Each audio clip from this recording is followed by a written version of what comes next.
my gosh, that storage down south. Has to be a triple, it has to. The Warden is going into the sword, just up at the top side, but the minion's now stepping down. 3, 2, 1, step his way, it's weekend! Welcome back to the Snapdragon Pro Series Golden Ticket Showdown. Our second semifinals match of the day will bring two teams from around the world here in Poland to get another opponent to face off against their foes. Strut Gaming waiting in the grand finals. The first team that I am pleased to introduce is the champion from the North American region, War and Glory.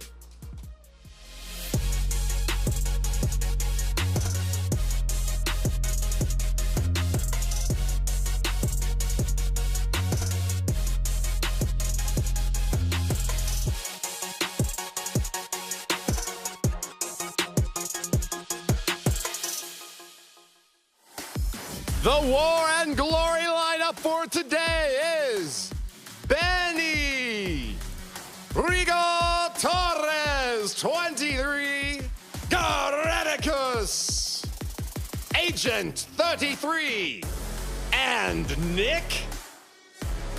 The War and Glory lineup advanced through a grueling battle in the lower bracket of the North American region. With 13 stars in their win column, they are here today to face off against the Indian champions. This is a squad with a 5-1 fearsome record in the round robin. With the victory in the bracket, they are going to be competing in our sister studio. They are Marcos Gaming.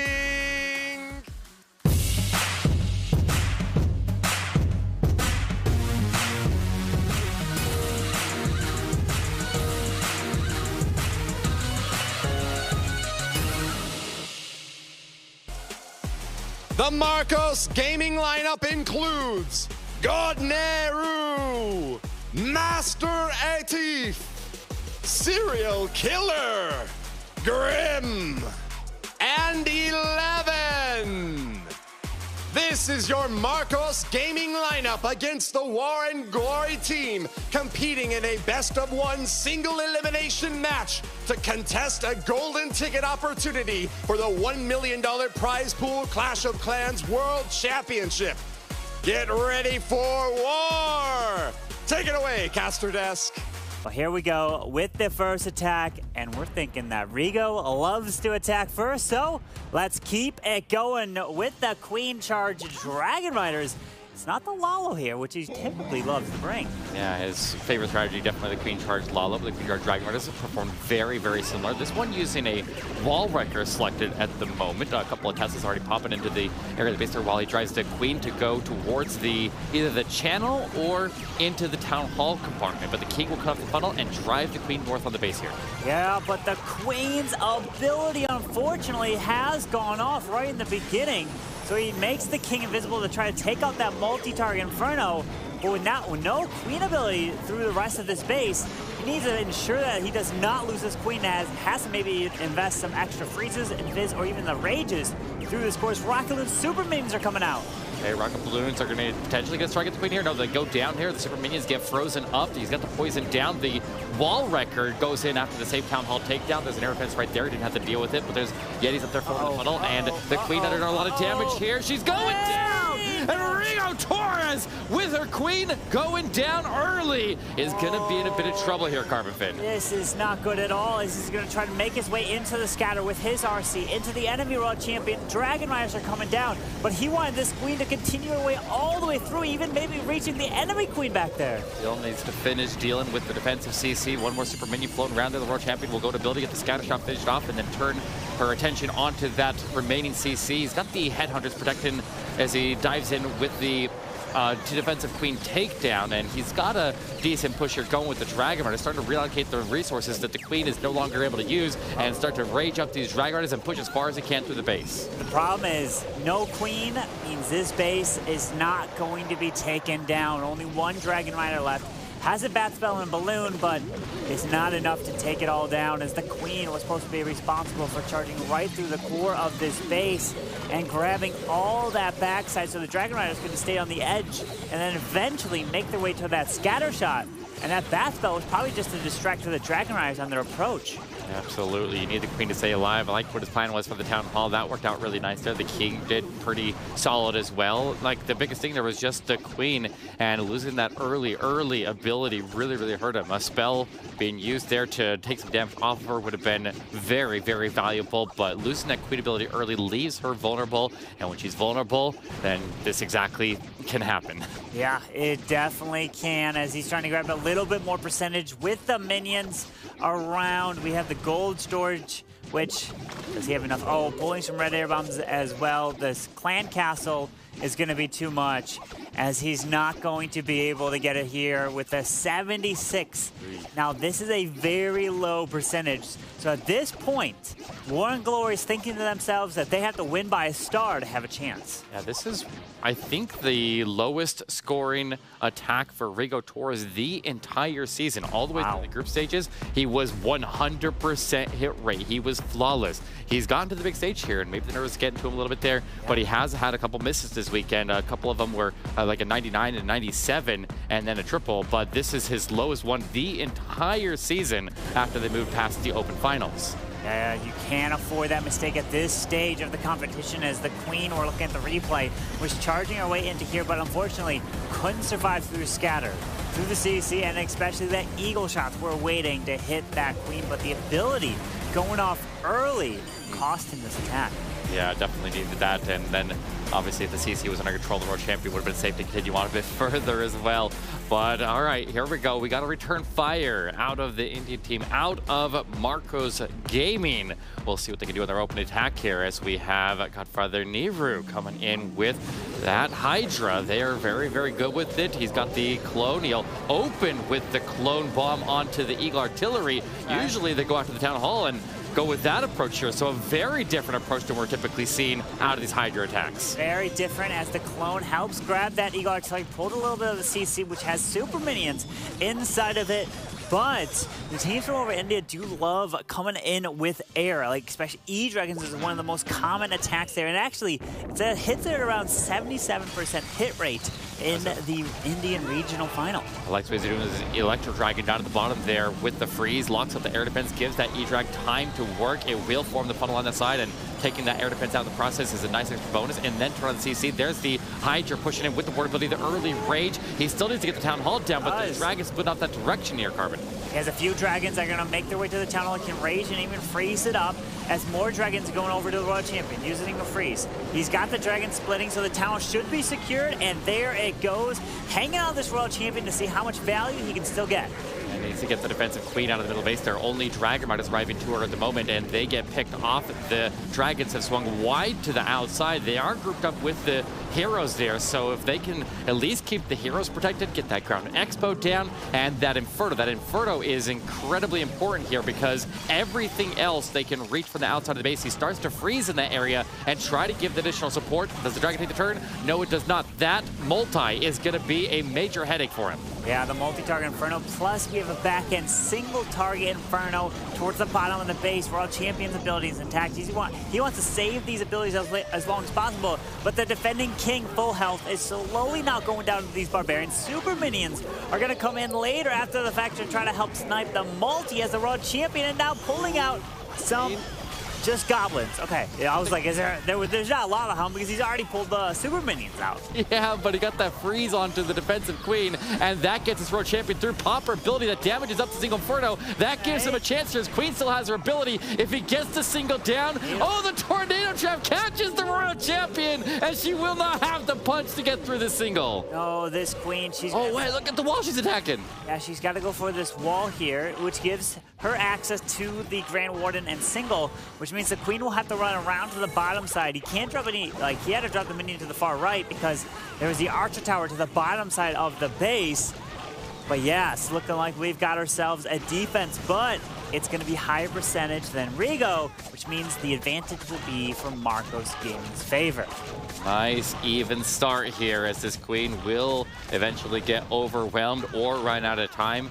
But one way or another, it's going to be very high percentage, like you said. So does give him a little bit of an advantage, and it gives Rigo a little bit of a break after his miss there. Yeah. We're all tied up here. A pretty significant percentage advantage into MarCo's Gaming's favor, though.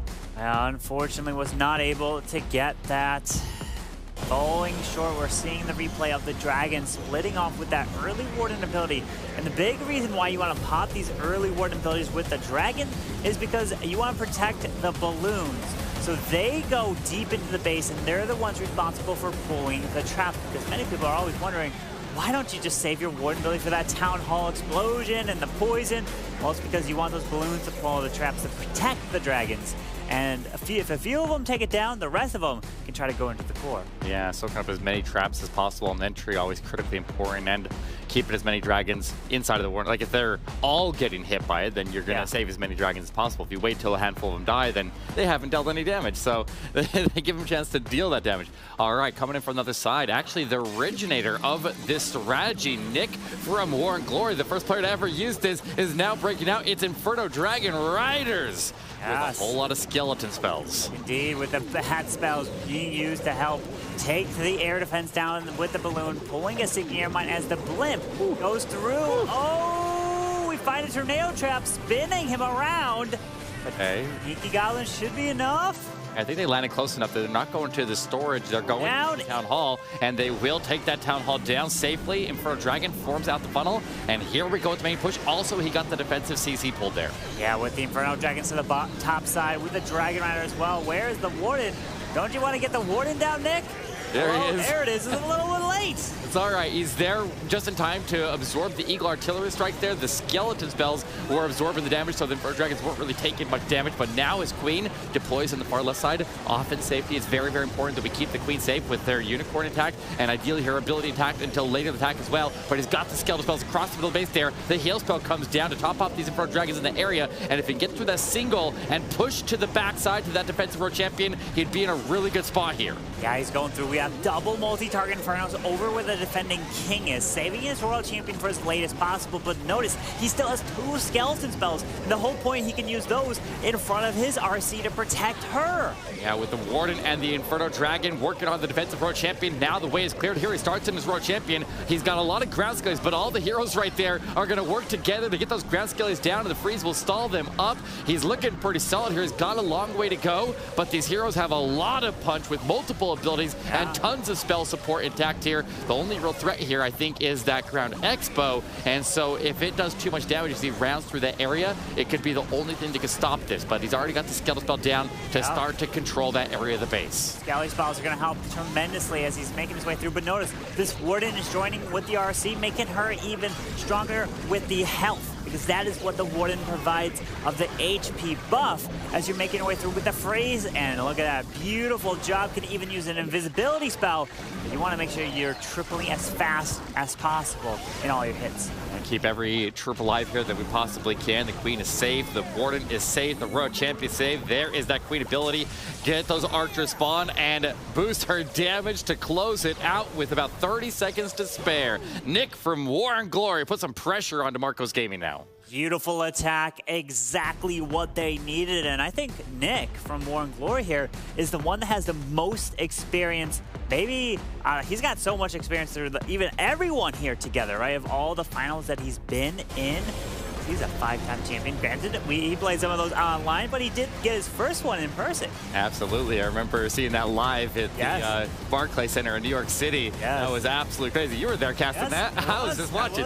That was crazy. But yeah, definitely a seasoned player here in this tournament, and it would be incredible if he could make it into the grand finals and give us a show for that as well. But MarCo's Gaming is a fierce opponent, and they'll have that percentage advantage if they can get the triple on this next attack. They're going to be focused here. It looks like Agent 33 is going to be the next up to defend for War and Glory as MarCos is getting ready for their attack. They have been coming in with E-Dragons. There's also Super Bowler Smash is pretty popular in the Indian Regional Finals, as well as Queen Charge Dragon Rider. So let's keep our eye on if those are the style of attacks that we're going to see, because if it is, then War and Glory, or even Strut, who's in the final, who's definitely paying attention to this match, you can know they are sitting back, taking notes, trying to pick those exact bases they want to run. As we are getting now into this attack, and it is, oh, okay. It's not a Queen Charge Lalo, but... Skelly Donut. Yeah, wait, look, 5 invisibility spells. Wow, quite a bit here, as he wants to be sure to take out the CC and that Inferno Tower. Yeah, skip the Inferno down. Notice how War and Glory trying to hide the status of that Inferno by covering it with the War. That is a nice little technique that maybe can confuse an opponent. They can't actually see what is set to. But one way or another, it is destroyed, so it is irrelevant. And I think he picked up a Tesla with it as well, as those skeletons didn't die right away. He got his primary targets out of the Skelly Donut. And now here comes the Blimp to set it up. He needs to break the ring of defenses here to make so that he has the best pathing for the Lalo, so they only have to go one way around the hole that was created in the middle of the base there. He's got the rage down. He'll get the defensive road champion with those. Oh. Yeah, no, he won't. But he did get the other major defense in that compartment. Got that Inferno down. Yeah, but that Air Expo is going to be a problem as well. So we have another Air Expo by the Eagle Artillery, but just one little shot onto that defending RC. She will go down, no problem, as we are trying to push this Queen towards that Town Hall to the top side here. Yeah, making the Road Champion, the King, go to the inside, and the Queen forms the funnel to drive them in, but then has another funnel further down the line to go into that Town Hall. The King pops the build to keep that single Inferno under control there. He's got the Lasky as well, assisting with that. The King circles all the way around. This King is OP, circles all the way around and assists getting that single Inferno down. The Queen is home free to get that Town Hall and even potentially go beyond that and pick up that air defense as well. And that RC's continuing her way through to the core of this base. Wait, she's going to have to pop her ability onto this builder hut. It's going to go clear some of the tassels as well to help with pathing. That was such a high value. That King was so OP stepping in and allowing that Road Champion to clean sweep that entire section of the base. This Lalo's going to be a walk in the park here as he dives in as Warden next to the defensive Queen, so we get the closest approach with this Headhunters. Here they come. Keep an eye on the Headhunters. There's a whole mob of them. 4 of them lock on. 4 approaches this final Eagle Artillery, and it looks like Grim will lock in his triple and maintain their lead against War and Glory. You notice something you said? The final thing he's going to approach is the Eagle Artillery, who ends on an Eagle Artillery. Usually you try to focus to take that down as fast as possible, but not Grim. This is what got the 3-star on Agent 33's base. Brilliant attack, getting so much value with the Skelly Donut, the Blimp, and then his heroes literally cleared the whole right side of the base. They did. They got huge, huge value. When you were about that Expo didn't play a factor at all. That Yeti Bomb set up the heroes pathing so perfectly. The Skelly Donut in the middle of the base there, making so that the heroes can get maximum value. Those defensive CC troops there can be a giant hassle. They take away your heroes' value. They make so that they get locked up on whatever was in there. We don't even know what was in there, because once you destroy that defensive CC, if the troops have not deployed, which the skeletons and bat spells cannot pull the CC, it'd be kind of OP if they could, but but not in this case there, and maybe so he never has to fight it at all.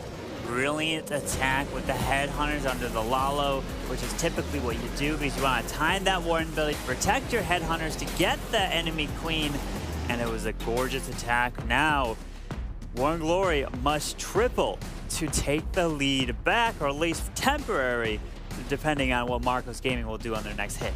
Yeah, that percentage advantage is really, really going to hurt them. That's going to be hard to overcome. They may need to overcome it with the star count there, unless they end up with a big defense, so their preparation will be key in that sense. But looks like we are live. Next one here, Agent 33 is live for War and Glory, and looks like he's got clones, bats, skeleton spells, and a dragon attack, or I guess a Hydra attack with the Dragon Riders in the mix. Really nice use of this bat spell to the top side of this base to help provide that distraction. And I sat down with Agent before this match and asked him, how does it feel like if you are the underdog in a match, does that put more pressure on you? If you're a team that's favored, does that put more pressure on you? He said that he would way rather be the team that's favored to win the match, because he says that he feels way more comfortable in those situations than being an underdog.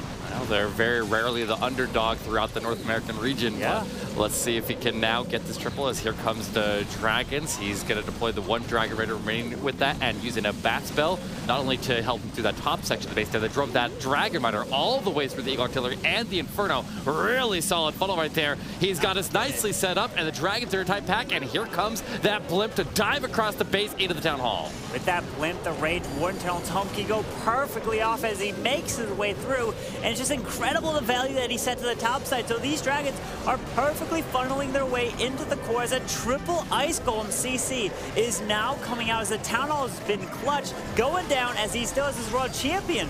Now she's moving her way to the bottom side behind an Ice Golem. Testaform pops. This is looking good for his heroes as well to just move their way around. And get the defensive King and World Champion. The way that the World Champion is out of control a little bit at the moment. The Dragons are trying to chase her, but they're going after the Ice Golems. He needs to get those Dragons to turn back around and fight the World Champion. He's picking him off like crazy over there. That's a bit of a problem here, Carbon. Yeah, with this World Champion, so is their ability. We have a Poison spell left. Is there the defending Royal Champion or something that goes down? I think she should just go down just in a bit. And she's gone. All right, there we go. The Queen now can wrap around to the outside of the base here, and we'll see how much punch she has left. She has her ability.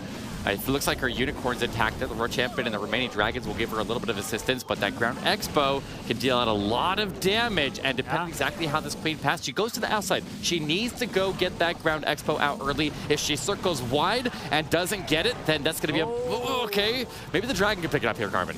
The Dragon doesn't have too much health. That air defense is going to be in range soon of the Dragon anytime. So the Queen either has to use her ability to take the air defense down so the Dragon tries to stay alive, or just hang on to the Queen and hope she clears the rest of this. Oh my gosh, this Queen needs to get this Expo down. She's taking so much damage. Now the cannon picks up onto her well. The Dragon steps in and starts to damage it up. It's already weakened, but hopefully the Dragon can finish it off. The Wizard Tower takes the Dragon out, and Agent is going to struggle. He's not quite out of this yet. But wait, that Expo is picking up really hard. Minions! Wait, the Minions can take it, you're right. They could. It does. The Ground Expo doesn't have too much health left. It's got about 25% health. Oh, not enough time. Not enough time for Agent. That is a nightmare situation right there. Agent 33 leaves the already weakened up Expo on the board. The Dragon almost got it down, but was taking a lot of extra damage there from that Wizard Tower. I wonder if it would have popped his Queen ability a little bit earlier and got the first Wizard Tower that was pinging this Dragon down a bit faster, if he could have made it through, because he really needed to protect that Dragon to get that Expo down. He really did. It's a matter of just seconds. Absolutely devastating there for a 99% right in that attack. So they now have to hope that Marcos fails, and War and Glory needs to be winning on stars over percentage, because again, they are still down by quite a bit. Yeah, with just the first two attacks in consideration, that's 19 buildings that was left on the board here, and then this additional one. Big opportunity for Marcos Gaming to pull even more in the lead here. And we'll see if they make it happen as they come with a Queen charge into hybrid. Siege Barracks collected at the moment. And what's this wall break at the bottom here? He's trying to drive his Queen to come in opposite of the Town Hall, potentially? Oh, that's a risk. That is risky indeed, as he's got that Siege Barracks, which might just mean, indeed, you will do that, because usually in your hybrid attacks, the Queen sets the funnel on one side for the hybrid as the King and Siege Barracks do the other, meaning if this Queen is charging this far away, either the King has to grab the Town Hall or the hybrid will have to go for it. Yeah, definitely keep an eye on the hybrid when it starts, and if there's a path to be able to funnel the King into the Town Hall compartment, he's going to need the extra assistance in that area. Normally this Queen charge is going to go after the Eagle Artillery or the Town Hall, whichever has the highest value, but he's already getting down the Headhunter to get him through the defensive King, and getting the Eagle Artillery down at the beginning of the attack there is massively beneficial, albeit it is a little bit risky there if something goes wrong with the Town Hall takedown. With this Queen charging her way into the Grand Warden altar, we have the ground expos going down. So this queen is getting some really nice value through this charge so far, but we always have to be worried about time. But look at that wall break. Oh, but is the queen going to follow that wall breaker? I don't know where she's going. She might. Oh, wait, he's going to send in the hybrid, and they're going to cut off her pathing and help drive her while she's distracted. And he just needs to get the storage down. She turns back to the middle, and she's going to take that path and fight off the defensive CC as well, getting stalled up on a lava hound for a little while. The single target Inferno is locking out of this queen, so the hybrid needs to move in to distract the single while the queen's going to continue her way to the right side. And he has that king's ability still intact, as he wants this king to actually make his way to the town hall. Now the king is able to make his approach to it now. The town is going to activate on percentage as he steps into that area now. The king ability still intact. He'll pop it right now and take that town hall down. There's the tornado trap. He did get his way through that single front of the world champion. Is moving through the middle base, while the queen is going to step in and assist her in getting that multi-inferno down. He's looking pretty solid here, Carbon. Moving his way through with that queen's ability intact. The raw champion, she's right with the miners, taking out the scatter shot. It's looking good. It looks like we may just have Marcos taking a 1-star lead now in this match. Absolutely, that queen surviving to the end. Go ahead and pop her building, get a couple of these last defenses down as the road champion picks up the ones up north. The king even sticks around in the back there to help clean it up a little bit faster over there. And now this queen going through the wall is gonna maintain the lead and extend it for Marcos Gaming. Now moving up to 8 stars in this war. Brilliant attack here with just under 20 seconds now left in the attack, coming in with that 3-star, and 11 is putting them up by that 1 star. Man, what a great attack coming in with the hybrid. And Marcos Gaming, they haven't actually been using the hybrid. They've been using Hydra, Queen Charge Hogs, Queen Charge Lalos, but not the hybrid. So really interested to see that they use this for the first time in not only the regional, but even like the stages before this. And 11 was one of the players who was favoring that Queen Charge Hog attack, and they are rather similar, but being able to identify when to use which is, that's going to be one of the most important things here. Being able to have a perfect base identification to bring the proper strategy to the base that you're attacking. And he made it work, and it looked kind of easy here. That was so clean. And I like what he did with the king there. Drive the king into that town hall compartment. When you drive the queen opposite to go out to the artillery first, then the king is typically in charge of taking the town hall down. And his funnel there was very clean. He preserved his ability, and he formed the funnel all at the same time. They're getting tons of functions out of his king. Yeah, it was a brilliant job. Absolutely, guys, so much value. And the thing was, thinking that the king can run all the way there and grabbing the town hall, man, it's definitely risky. It's scary to rely on an attack that charges the queen from the opposite side of the base. But now we have Geraticus coming in with a queen charge Lalo. We do have 1 invisibility spell, which we've seen a lot of players use to, just in case the queen walks, to help funnel to get the queen to go into, let's say, a certain compartment. But this one looks like he might just want this queen to go for the town hall. Because, or she might just walk around. You're going to use the wall rifle for it. Well, no, he left up the camp down at the bottom corner of the base there, and that's very intentional. So he may try to run that way. No, he's just going to leave it. He got the buildings down next to it, and he just leaves that camp. The queen goes into the area where she's going to probably go into the channel here. He's already funneled out ahead there. The king cuts off the queen and drives her in, and the king's not going to waste his value. He's not going to circle around to the outside of the base here. He's going to dive in after the defensive queen, and honestly, if the king and the queen get the area under control, the royal champion can do some really good work on that far left side. Yeah, with that freeze onto the enemy queen, which she took her down with these. The poison spell is now taking these super minions down. King is clearing the scatter shot as rocket loons get slowed down by the poison, but the queen's ability is forced. That's okay. She's in a spot where she's starting to move into a lower damage area. The biggest problem I see here potentially is the damage that will come in on his healers here as he activates the town hall. So he got out of the wall racket, goes ahead and freezes it up to make sure that damage is not dealt to his queen's healers, and she can continue charging her way through. That single Inferno trying to go down to the road champion, but it takes her out.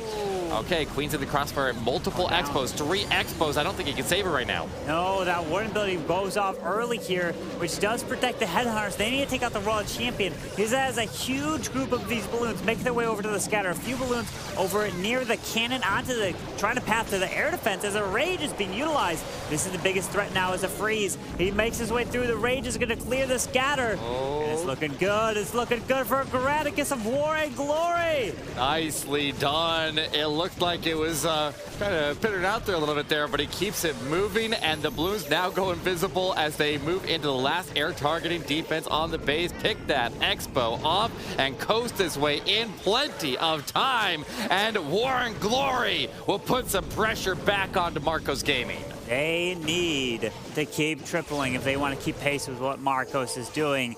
War and Glory's hoping that some bases that maybe they just built within the last few, like over 24 hours, is able to help defend, because, you know, they had to run through the bottom of the bracket and they used so many of their bases. Same with Strut. Strut had to go and almost burn a ton of bases, losing the first match and then making it all the way back through the lower bracket and winning the grand finals. Yeah, this preparation required for a tournament like this. You don't know how far you're going to go and how many bases you're going to need, but you also have a lot of players that are in their base building teams that are working with them behind the scenes and able to help them prepare quickly when they need to. But that was a very, very nice attack that maybe was almost like in a recovery mode there, because, I mean, he lost that Queen, a lot of damage, but he got the value out of the core and he did a really solid job of finishing it out. Yeah, speaking of bases, we've got some stats from Chase the Ace again, of the base types that they run. Very interesting. For India's bases, 64% of the time they run anti-3-star base designs. That's what we just saw. Yeah, for North America, 48%, which is the highest out of them. 48% they run anti-2 for North America, and then EU, 71% of the time they run anti-3s. Yeah, what do you think about that? I mean, we know that War and Glory excels really, really well at those anti-3-star bases, like this one right here. And they also do really well at the box bases, but they have had a history of struggling with the anti-2s with the town halls in the middle. So here we go. We got some Super Dragon. We don't see a lot of Super Dragons much anymore here. Yeah. You use a funnel on the left side there with the Electric Dragon as heroes are trying to dive in. But that Queen, look at her health there. She's taking a lot of damage. She might go to an early ability, and that Expo. There it is. Finally forces that ability, but that's going to hurt him later on. It is indeed, as the defending king is coming in and they're going to distract this king, but he did pop that warden ability. The blimp's going to make it to the town hall to try to help secure that. The town hall activates and a town hall goes down with these Super Dragons trying to make their way to the core, but they are splitting off a little bit as his heroes, King and Queen, didn't funnel the Super Dragons all too well into the middle, as now a Lava Hound is being lured out. I want to keep your heroes away from the Lava Hound potential pull out of the CC. If you can destroy the CC before the Lava Hound draws out and you put any ground troops in the area, then you can prevent yourself from having to fight it. In this case, the Dragon split off to the far left side there, and that single Inferno still stands in the middle of the base there. He does quickly power through the Hound and get his Queen back into action, but without an ability to protect herself, she's marching right towards that single Inferno, and the Scattershot is getting missed at the bottom. This might be the break that War and Glory was looking for. Yeah, as the Queen is making her way into the single, grabs that beautiful invisibility spell to keep that. But the problem is, he still has a couple defenses. Okay, the Scattershot, the Super Dragon, and King are clutching this up. This RC ability is going to be huge through this back section as the defending, as his Queen is helping so much. Yes, this RC is going to be able to move through without the defensive warden there to stop her. The Dragon survives, the King's still alive on the outside, and the Queen is going the distance. Master Achieve, it looked like it was starting to dwindle out there, but this one just keeps on moving into the back end and into the triple to maintain the lead for Marcos Gaming. Brilliant job there. Got it done with the Super Dragons. We don't have like stats on Super Dragons because we don't really ever see them. Yeah, a lot of people are moving towards the mix of dragons and dragon riders. The hybrid dragon or Hydra attack, very, very popular around the meta in general. general, but this team, as we already saw, is very, very good with it, and they use it a lot. It is their #1 preferred strategy. What is it, about 30% of the time they're using that strategy? Or yeah, 29% of the time in the earlier stages, they were using the Hydra, so about a third of their attacks. That's quite a bit of their attacks, as they're definitely very proficient at it, as it's shown right here, getting the 3-star with those Super Dragons. And, you know, those out there watching that, hey, they see all these Lalos, these crazy charges, and they're like, I'm never going to be able to do that. They see this. This is perfect. So it's time to take a look at the army, copy it, and try to practice in your attacks. Absolutely, and it's all about base identification, knowing that the attack has a solid opportunity to go through, and if you don't have to make an attack excessively complicated, there's no reason to. It's just about identifying the weakness on the base and then delivering the attacks, and then the execution and the proficiency to make that happen. Yeah, indeed, as we are seeing the next attacker coming in, which is going to be the last one for War and Glory, Benny. He needs to close it out with a triple to have any chance in this match, as we have just the final set of attacks coming in. But yeah, it's going to be very interesting to see what types of bases we see in the grand finals that Strut is going to try to run, because they're paying such close attention to this match right now. Yes, indeed. A lot of pressure here for Benny as he starts in for the final attack of the war. Absolutely must triple, and I guess if it's an anti-2-star base, it's triple or nothing. Benny needs to go the distance. He's got the blimp open up here as he goes in with the Sui Lalo, and he's got a jump spell, so he's gonna need to drive these heroes all the way into the core of the base there and take advantage of that jump and the funnel formed by the blimp to take this town hall down, Carbon. Yeah, with the multi going down, notice he didn't use any spells to help grab that. So that's fantastic value with the battle blimp to help grab the area down there, which is going to help set a funnel, as the ice golem should be able to go down, no worries, with a simple poison spell. Absolutely. Get the CC font off in safety where it's not going to cause any problems. Notice how he decides to go to the right side. The Expo went down on the left, so he can get the Expo that he's going to approach into the Expo that he can actually reach, which will make so he can remove that damage as he makes his way in, instead of the long range of an Expo firing as he circled around it. But I like this bowler bounce over the right side, forming the funnel, and getting the heroes set up to go in. The King's going to take advantage of the open area there, but a drive directly forward because of that bowler bounce right into the defenses and set this funnel for the Queen to now take this jump. Oh, I'm looking at the jump spell. Is that jump just barely connecting? It doesn't need to. It just needs to get him into the sweeper, and then he can reach Town Hall over the wall, and he can reach the Inferno as well. He can reach the other sweeper, and I think it connects him into the CC so he can round and stay away from the Town Hall poison. It's being used to direct him into the targets he's looking for, but then away from the poison, which will maximize the Queen value. Yeah, okay, another Invis now coming down. Queen does secure the Town Hall. And the single should go down as well from this Queen, as now setting up that Lalo. Nice. Push all the way from the top side in towards the Seagull Artillery. Queen's not going over to the sweeper, so I thought she would end up going over to the sweeper. She goes to the storage instead. Maybe she can duck away from it now. Now she does. She'll step over to the sweeper, and that is going to help out this Lalo immensely as they go in right facing it. Oh my, look at the value that he's getting with this Queen. She finally just goes down, but the Lalo is trying to path its way in towards this Eagle Artillery, and the Scatter Shot pops the ward ability, which doesn't grab all the blues, but it does clip the Royal Champion. Absolutely, but the Headhunters are able to travel through with the Warden ability protecting them. Got the defensive Royal Champion down. His Royal Champion is still moving. He just needs to make his way back to these middle defenses, but he's losing a lot very quickly. The Royal Champion pops her ability to get the air defense down south down, but the Scatter Shot and this single Inferno are going to be a problem, but he uses the haze to get the Royal Champion through. Oh, this is going to be close here, Carbon. Wait a second, only 20 seconds left though. The Scatter Shot does go down. Hold on, the Royal Champion, she's making her way through, but the problem is the storages. The cleanup isn't even there. Oh my gosh, that storage down south. Has to be a triple, it has to. The Warden is going into the storages up at the top side, but the Minion's now stepping down. 3, 2, 1, step his way, it's weekend! What? Oh my God, Carbon! That storage just potentially blocked War and Glory from getting their chance to go into the grand finals to face Strut. Now Marcos Gaming only needs a 2-star. That is devastating. 2 seconds, 1 second, maybe probably even would have been enough as well if you got one more Warden shot. But unfortunately, it's gonna fall short, which means yes, like you mentioned, 2-star from Marcos Gaming will be enough to push them into the best of 3 match against Strut, which the winner of that will be getting a golden ticket.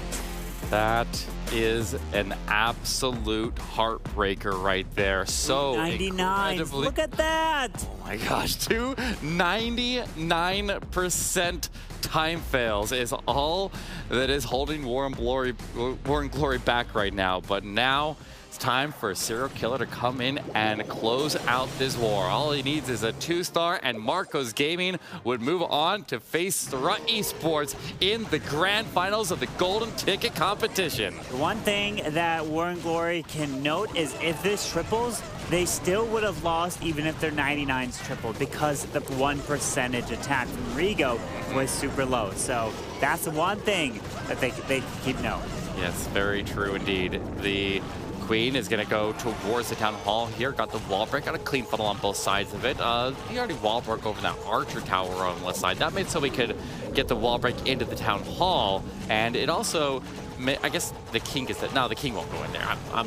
That's not going to be where he's going in. The Queen will be able to go in here and safely take this Town Hall out, though. And she's got a double poison that she can use to deal with any CC. But outside of that, he's not going to have a lot of additional spell support because he used so much in the lightning for the setup of this attack. But it is a very safe approach here, Carmen. Yeah, with the Town Hall now being down, he just needs the percentage at this point. With the double poisons, one onto the super minions. Dragon Riders are coming down. King, it looks like he's going to have loop his way into the scatter shot from the funneling pathing as a Stone Slammer is being deployed as well. I don't see anything stopping this from getting that 50% now. Yeah, he can literally do nothing else and just let all the hero abilities go into their auto ability. Yep. Because this one is going to get the 2-star at a minimum, and it still has a really solid chance of going through the triple because this is looking honestly pretty solid here. Yeah, that Queen's ability now goes off. She's going to reach over the wall, grab the Grand Warden Altar as these Dragon Riders are continuing their way to the bottom side in towards that defending King. And the Tesla farm just pops up, but the problem is that Eagle Artillery is doing quite a bit of damage. Needs these Dragon Riders to actually path their way over and help grab it, as one of them does just that, but pulls a Sigir but stays alive. And on top of that, his Queen goes down up top there. Oh, man. Carbon, if that gave them that would have given War and Glory an opportunity to seize that would have been crazy, but he got the 2-star at a bare minimum. It doesn't look like it has the best chance of going through here. I mean, it's still coasting pretty strong, and those healers have transferred over to the Royal Champion, but she gets overwhelmed and she's gonna drop as well. But one way or another, Marcos Gaming is moving on to the grand finals to continue to play for this golden ticket. Beautiful job from Marcos Gaming, getting enough to win. But will this be enough to win against a team like Strut, who's been dominating so far? Their only real hiccup was their first match of this weekend, where that's where they got pushed down to the lower bracket. But they have won all of them since to come back, and they are focused. They are poised to try to take the golden ticket. But one of these teams is 2 wins away from just that, Eric. Absolutely. Strut Esports, a very, very fierce opponent up ahead. They've been putting up a lot of big 14-star wars, but Maxi, how do we feel about this win? Yes, just incredible. The first time we have seen the Indian team now, and they get the victory right away. But I also have to say, so close. I mean, yeah. 299% 2-stars, and we just saw the last attack fail from Marcos Gaming. So if War and Glory would have been a little bit luckier, they could have gotten 2 stars more and they could have gotten a victory, but it is what it is. We have Marcos Gaming advancing to the finals, and Thank you very much, Maxi, and I'm excited to learn a bit more about them too. For the Western audience, we have not yet had the Indian team in our studio here in Poland. They're actually back home in India, so we are going to try to dial into them and get them up on a split screen perhaps, so that we can have them answer a few questions. Now, I understand that 11 from CoC Gaming will be joining us in just a moment. 11, are you with us? Yes, I am with you. That's great. I can hear you loud and clear. Congratulations on your win. We're very happy to see an Indian team taking another opportunity to find a golden ticket. How do you feel? Yeah, definitely. Thank you so much, first of all. And secondly, I want to take this opportunity to the next level, because there are so many great Indian teams right now that are like competing for the golden ticket. So we want to set an example, so that there are more teams which are trying to admire the golden ticket and the world championship. That's our focus. So this victory doesn't give us much happiness, but golden ticket would. Well, you are only one win away, but a fearsome foe stands in the way. Strut Esports has been waiting for you, and with your chance now to go up against them, we want to know a little bit more about the story of CoC Gaming. We know that this is an esports organization competing in multiple different platforms, and with your ascendant opportunity to make it to the Clash of Clans World Championship, can you tell us a little bit more about your team? Yeah, so we CoC Gaming been competing from last couple of years, as you might already know, and but past 6 months or so, couple of our players were retired, including myself. But since the World Championship was announced, we decided to just get back into the thing and prepare so hard. This is third month or fourth month that we are getting a good success, not good but decent success. So yeah, our grind will continue. Will continue. Excellent. Well, I think your preparation has certainly paid off. 11, I want to thank you for your time joining us on the call today to share a little bit more about your team, and we wish you the best of luck in your next match against Strut. Until then, though, congratulations. Thank you so much. All right. Well, that's going to be it for the interview. We're going to take a quick break, but we will be back with our grand final match. Stick with us.